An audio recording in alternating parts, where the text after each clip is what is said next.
Hi foodies, welcome to Quick Kettle Recipes and this is episode number 3. In this episode, we are making a super easy and healthy dish, Ragi Puttu. It's a wholesome treat made with minimal ingredients and all we need is our iBell multi-purpose kettle. Now, let's start preparing. First, let's prepare the ragi flour. Take half cup of ragi flour. In a bowl, sprinkle water little by little. Yes, little by little.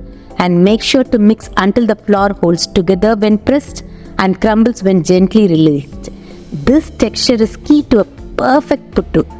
Now, let's get our kettle ready. Add a cup of water to the kettle and place the steamer on the top. Spread a muslin cloth over the steamer and transfer the prepared ragi mixture onto the cloth.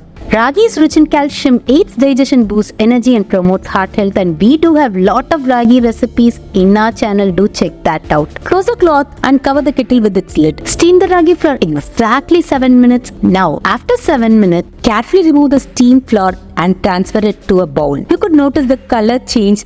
That's when you know this ragi flour is perfectly steamed. While it's still hot, let's add 2 tablespoons of palm jaggery for natural sweetness, 2 tablespoons of shredded coconut for a burst of flavor and fiber, and 1 heaped teaspoon of ghee, which adds richness and helps in easy digestion.